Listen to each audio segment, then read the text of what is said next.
Tax যেটা ট্যারিফের প্রসঙ্গ উঠেছে এবং আমরা বলেছি যে আমরা তো চেষ্টা করছি তোমাদের বাণিজ্য বাধা কমিয়ে আনতে, এবং আমি আরেকটা পয়েন্ট উল্লেখ করেছি যে আসলে তো দুই পক্ষের মধ্যে তফাৎটা যতটা বলা হয় অতটা তো আসলে না, কারণ সার্ভিসেস সেক্টরে তো আমরা প্রচুর আমদানি করি। তোমাদের চাপ সৃষ্টি করতে হবে ওখানে যে নতুন ডিসপেন্সেশন আসবে তাদের উপরে, যে রোহিঙ্গাদের মানবিকভাবে বিবেচনা করতে হবে এবং তাদেরকে তাদের অধিকার ফিরিয়ে দিতে হবে।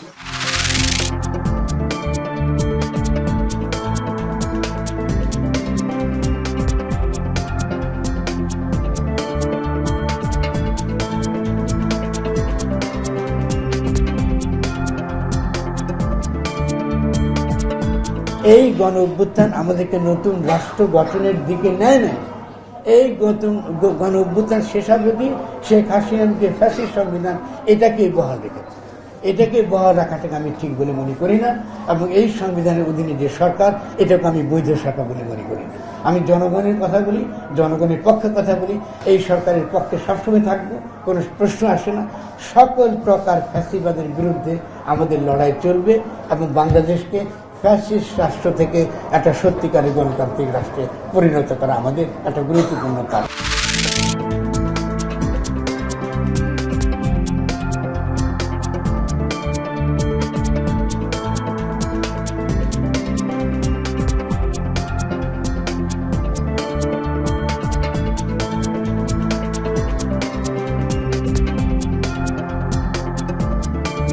ডক্টর প্রফেসর ইউনূসের নেতৃত্বে অন্তর্বর্তীকালীন সরকার নির্বাচিত জনপ্রতিনিধির কাছে ক্ষমতা হস্তান্তরের লক্ষ্যে একটি জাতীয় নির্বাচনের লক্ষ্যে আমরা যে অভিযাত্রা শুরু করেছি, তিনিও নির্বাচনের একটি ডেডলাইন দিয়েছেন। আমরা বলেছি আপনি যে টাইম দিয়েছেন তার উপরেই যেন আপনি ঠিক থাকেন, এর মধ্যেই সংস্কার করে মানবতা বিরোধীদের বিচার করে একটা নিরপেক্ষ নির্বাচন দেন। আমরা নির্বাচনে যেতে প্রস্তুত আছি।